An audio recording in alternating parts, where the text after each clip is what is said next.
Welcome to the Smith and Rolland Show. Let's join our host, Alan Smith and Jeff Rowland.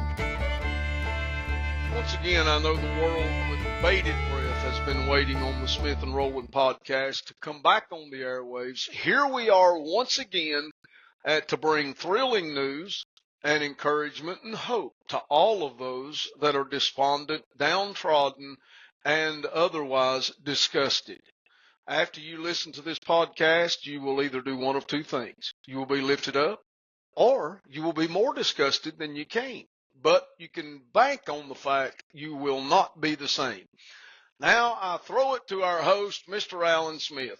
Well, I'll tell you one thing. Have never been this disgusted in my life.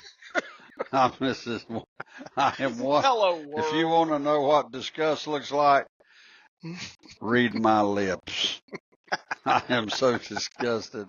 I don't even like the mood my mood's in. We got an article to go over today, a little bit for our listeners here. It's an article it's Dr. Ben Carson, and it's about him. The writer of the article is Ryan Fawley. It's on the Christian Post is where it is, Jeff. And this article here speaks about Dr. Ben Carson. I am a fan, if you will, of Dr. Ben Carson. I cannot tell you enough good things about him as far as I'm concerned. He's really been a big component in our country that always is raising awareness to just plain old communism taking over our country. Mm-hmm. And he said this for quite a few years, and he cites different ways here in this article about communism and how it's taken over our country, and it's almost so simplistic we miss it. But let me start this article here, Jeff, and it says, Dr. Ben Carson warned that many of the decades-long goals of communism have come to fruition in the United States, as he urged the American people to have courage and fight back against efforts to subvert the nation's Judeo-Christian heritage. It says Carson, a former neurosurgeon, presidential candidate who served as the Secretary of Housing and Urban Development during the Trump administration, addressed the crowd at the Family Research Council's Pray Vote Stand Summit Friday. He told the audience that troubling events in American society have been going on for quite a while. What do you think there, Mr. Rowland? I'll let you pick up the next paragraph also, but he is addressing here at this conference, and he still says that we're in trouble. The way this article puts it and what his quote was is this has been going on for quite a while. I always have believed that the things we see now, they didn't start yesterday. They started years ago. And in a progressive fashion, we have declined steadily down the road to where we are at this point. And that's true regardless of what the issue is that you're talking about. You can frame it with the social issues, with abortion and homosexuality. It starts at one place where we give an inch, and then in a couple of decades, you're down here dealing with all of the stuff that we're presently dealing with. How he's framing this is that the Judeo-Christian heritage is being lost in America, and it's being replaced by communism. I agree with it. It says during his speech, Carson read aloud a portion of the Congressional Record from January 10th, 1963, which included a list of current communist goals as laid out in an excerpt of a book titled The Naked Communist.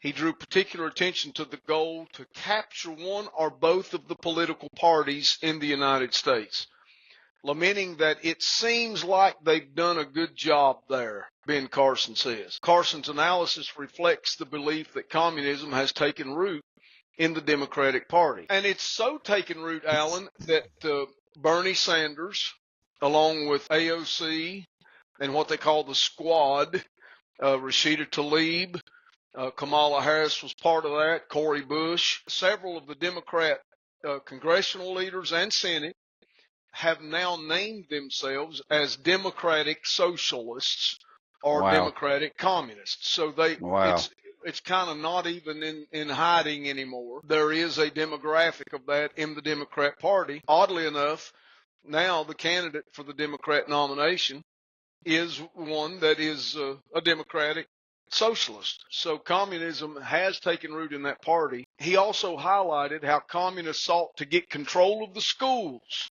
and to use them as transmission belts for socialism and current communist propaganda. I mean, you've talked about that several times. What saith Alan Smith concerning the temples of satanic doom that Ben Carson is citing here? Well, I'll tell you what I think about it. Let me refer back to this one thing that you said in answering your question. A little longer answer, but he refers to the naked communist. This is a book, Jeff, that we recommend, I think, that our listeners order this book. It's on Amazon. It's also on Audible. The author is Cleon Skousen, he was a former either FBI or CIA employee. Yeah, he was a CIA employee. Yeah. Was he a CIA? And I'm sorry. He was FBI. I'm sorry. Yeah. Well, I've read two different articles, Jeff. One said he was FBI, and the other one said no, they were mistaken. He was CIA. Oh, okay. Well, I don't know. We don't know which one's right, but we know he was one or the other. He wrote this book, over 1 million copies. Actually, he wrote it in 1958, and then it's been cited quite a bit since then. But it's The Naked Communist. You can get it on Amazon, or you can listen to it on Audible. It's very important, I think, that all Americans are aware. It's written in 1958, so I mean, it's not like you would think it was written yesterday about what we're experiencing today. It's just incredible how reflective of the truth this book that is 50 years old, or a little more, actually. 60 years old. Almost 60. How much truth is in it, of course, of where we are today. So, and Ben Carson cites it a good bit. He was actually criticized a lot about 10 years ago, and then he had a lot of criticism on how he was a nut job and all of this type stuff. But now, 10 years later, the only thing we can say is I told you so. Because everything that's right there, everything that Ben Carson said is 100% true. And the words, they were calling Ben Carson a nut job because of his stand against communism in our country. Now, Jeff, when I was growing up, we were schooled on communism. That was taught in our public schools of what communism was. And the threat that it was to the world. Yes, and the huge threat that it was to the world. But anyway, so if we say anything you remember much of this podcast today, you need to read the book, The Naked Communist, or listen to it on Audible, and that will educate you on what was predicted that the communists were saying was going to take place in America. And it's just happened verbatim. You know, in the early 60s, Khrushchev made a statement at the United Nations that Russia could take America over without ever firing a shot. That's right. That's what he said. What he was talking about was infiltrating our way of life and our political world with communist ideas. They've used the school systems for their propaganda machine. This article goes on to say Carson read about how communists work to soften the curriculum in schools, to get control of the teachers' associations, and put the party line in textbooks. I mean, that's there. He identified another one of the goals as to infiltrate the press to get control of book review assignments, editorial writing, and policy-making positions. Yeah, that's right. That we're seeing every bit of that now, Alan. It's it's scary. And one of the things, even in the Communistic Manifesto, and what you do first is you demoralize the people. You turn the people into evil. We call evil good, and you call good evil. And when you break down the moral fiber of a country, then they'll start putting it back together and reshaping it in communist values. So we're still in the process, I think, of being destroyed morally. The difference in right and wrong. There's no distinctives today, male, female. And I about have to slap myself, Jeff, because there's part of me that is having a hard time accepting this is where we are. I talk about it, and we get finished with our podcast, and part of me is like, are we really here? Yeah, right. Are we? Yeah, it's almost like a dream. Everything that we were taught to stand for has been devalued in our society. And everything that we were taught to stand against is being embraced in our society. That's right. You have to go back to the very foundations of our country if we believe in the Judeo-Christian ethic and the principles that made this country great. I think where I fall into that same trap that you're talking about is I make so many presumptions that everybody just knows some truth. And it's been disheartening to me that they don't know truth. I don't even know if the lights is on. I mean, I don't think the lights is on. No. Turn out the lights, the party's over, as the old song says. Yeah. And but this does start in the schoolroom. It starts another statement that Khrushchev made, Alan, you'll remember. This was back in the 60s as well. He said, if we can get the kids before the age of 5, we'll own them the rest of their life. That's right. And they have effectively pulled that off in our school systems. The things that are being taught are not reading, writing, and arithmetic. We are now 30th in the world in the scale of education. We rank 30th in the world in education. The billions upon billions upon billions of dollars that we're spending out of the Department of Education has created a situation where at one time we were number 1 and now we're 30th. So there's no way we can even as much as challenge China as far as educational things go. I'm saying that if these trends continues, then yeah, we're going to be a communist country. Because nobody's going to be able to do anything. The government's going to have to take care of everybody. Mm-hmm. It looks like that Ben Carson was exactly right in terms of what his speech here.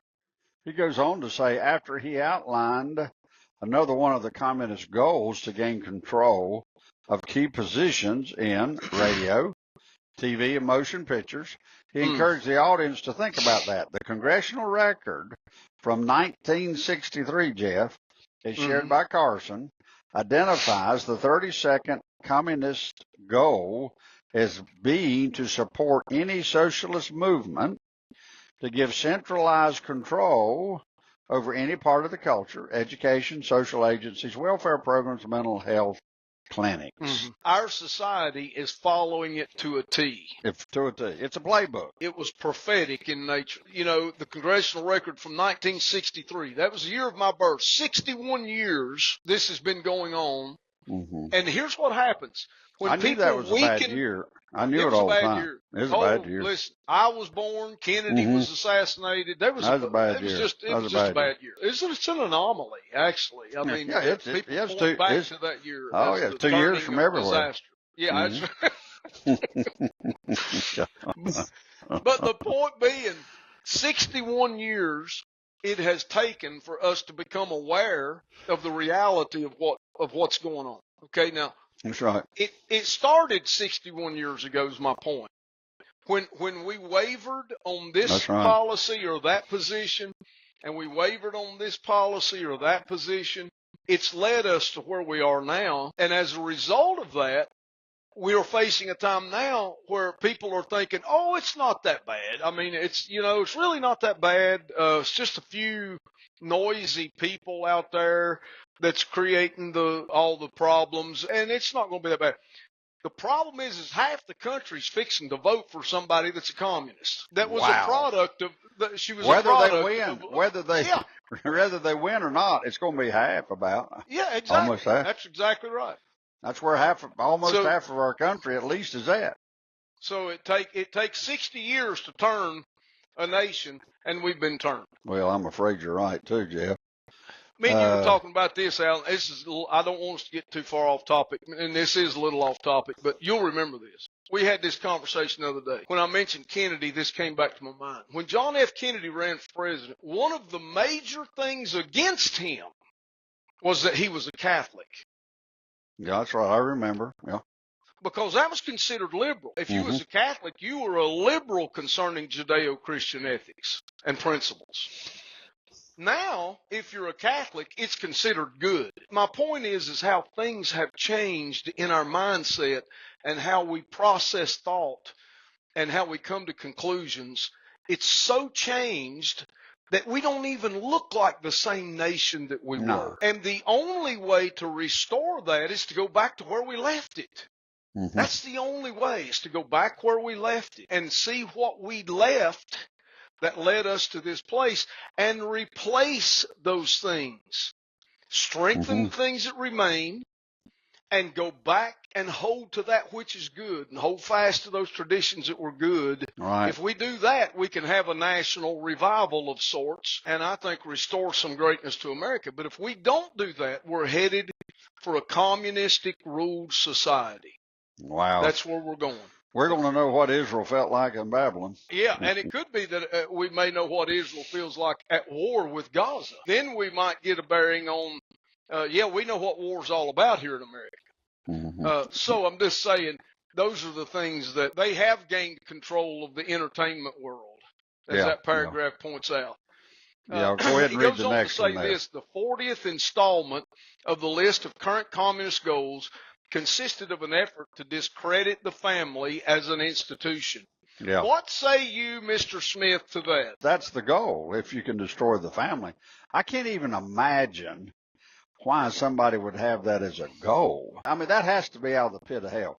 Men are evil, but come on, that's just demonic to destroy. And, of course, we know that's been happening. Absolutely. I mean, already. I mean, even today, I'll show you how much it's even in our society, because today it's not unheard of that grown adult children don't even speak to the mother or father, doesn't go see them. The only thing they talk about is how bad they were. And That's I'm not saying that it's kind of tough being an adult raising children. Oh, but it's more than tough. But I'm just saying that we do not have the scriptures in our hearts much anymore to love your father and your mother, because there's a promise, that goes with that. Consider this, Alan. We had a president of the United States in 2012 that instructed college kids to go home and educate their parents. And when you have a president of the United States giving that kind of instruction, that is a deterioration of the way God instructed and instituted the family. And we see the attack on the family through the LGBTQ plus and all of that sort of movement. But it's even more than that. He goes on to say here, and I don't want to leave this out, the 40th installment of the list of current communist goals consisted of an effort to discredit the family as an institution and encourage promiscuity and easy divorce. We've never seen a time the divorce rate in the church is just as bad as it is in the secular world, and some say worse. The only ones that aren't getting their divorce rates low is the gays and lesbians. That's true. It's really disheartening, to say the least. I mean, I hate to say I'm a part of that statistic. Anybody that's ever been through a divorce knows this. It's the worst thing you can ever go through in your life. It has been for me. I went through cancer twice. Divorce is much harder. Much harder. But that is almost now an expected end in marriage. That never should be. God didn't intend for it to be that way. He says the 41st item on the list emphasized the need to raise children away from the negative influence of parents. And Alan, that's exactly where we are in the school system. That's right. Where we are. The schools are doing that. They're trying to take the parents out of the equation completely in raising their kids. Governor Glenn Youngkin in Virginia won the governor's race on that issue. Thank God he did. But that issue's not going away. The federal government now prioritizes teachers' opinion over the children more, and they value it more than they do the parents. Our Department of Justice listed parents as a domestic terror threat. That's right. That happened just 2.5 years ago. We're seeing this play out all around us. It's just unbelievable. The article goes on to say, does any of that stuff sound familiar? He asked. This is all the things that are happening in our society today. He added, noting that we think we won the Cold War. Carson surmised that allies of communism had a longer plan. Carson mentioned that this plan involves, what's this? Driving wedges between us on the basis of race, income, age, gender, political affiliation, religion, you name it. As a part of an effort to make people view each other as enemies. Jeff, we know that's the truth. He encouraged the audience to reject that line of thinking, maintaining that we are not each other's enemies. Now, that's a big topic. The retired neurosurgeon then pointed to an effort to fix it and caused people to think that this system doesn't work, therefore we need something else. After citing statistics finding that 23% public schools in Baltimore, Maryland, had 0 students who could perform math at grade level. Wow. Now, I think 0 students means that's none. None. Is that right? Yeah, it's okay. none. That's, yeah. Who could perform math at grade level. He suggested that such academic performance by public school students was by design. This is not a new phenomenon, he says. This has occurred historically in other countries too, particularly before they became socialist and communist countries. It's called dumbing down the population, because if people are ignored, it is easy to tell them anything. Go ahead, Rowland. Ben Carson uses the word ignorant, and you and I have used that word, and you get criticized for it. I heard Donald Trump, he was talking about some people on a certain side of the issue. He said you can't talk to them because they're just stupid. And he gets in trouble for saying that. I know he does. And I know everybody thinks he's, whatever, because he says that. However, I don't know what else you're supposed to say. It's like Benjamin Netanyahu said in his speech to Congress the other day, those that were protesting outside our Capitol, burning our flag, putting the Palestinian flag up the pole, he called them Iranians useful idiots. That's what he said. And unless we are willing to take a bold stand, and people can say all they want to, well, that's not going to change them if you're evil or if you speak bad about them. What's this? Listen, speaking kind sure didn't get the job done. So we're in a situation where truth is being ignored, and the ignorance of people is guiding their thinking and their decisions, and that has to change somehow. I think he even went on to say, or maybe it was a commentator, but they went on to say that, lesbians for Palestine, they don't realize what they're saying. Homosexual for Palestine, they're carrying these flags. And he said that's like chickens pro Chick-fil-A. It just doesn't make any sense. That's what he said. It's like chickens. It just don't make no sense. Chickens being for Chick-fil-A. He said it just doesn't make any sense. Well, one of the fixes that Ben Carson cites here, and I know we're running short on time here, but he said we're about one of the fixes, he says, it's going to require us to understand what our history is. That's right. There you go, Jeff. And we are going to have to get to some truth about our history and stop telling lies about the historical relevance of America. At some point, we have to embrace this fact. And I've said this to you before. I'll leave my comments with this. We've got a 250-year history as a country, and in 250 years, God has raised us up by His hand to be a predominant power in the world. And that power was designed for good. It was designed to stand with Israel. That's right. And to spread the gospel. That was the two purposes of our nation. It's clear. It's just very clear. We could not have brought ourselves to this prominence by our own hand. It had to be by the hand of God. Unless we return to that, we will never find our way out of the mess we're in. It's not going to happen. Well, Jeff, we are about out of time here. As Carson, what he was listing here is 7 ways communism has won in America. He didn't say communism has won America yet. He's just saying this is 7 ways communism has won in America. And so we're not saying it's over yet, but if we don't do something, we've got to recognize the far left, the demoralization and moral code of a country. This country, Jeff, is turning into a people that are barbarians. Yeah. I'm sorry. They're trying to create a group of people that are just barbarians. And God forbid that we would allow that to happen. But we see it happening in front of our very eyes.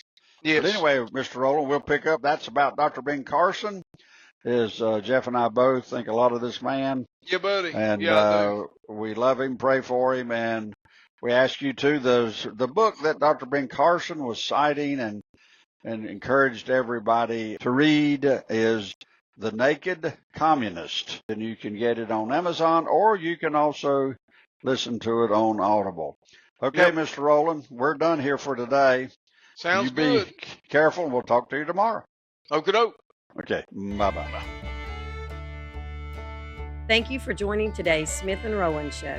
You can check out our website at kingdompropheticsociety.org and our daily Unplugged podcast at smithandrollandshow.podbean.com. You can also join us on Amazon, Apple, or Spotify.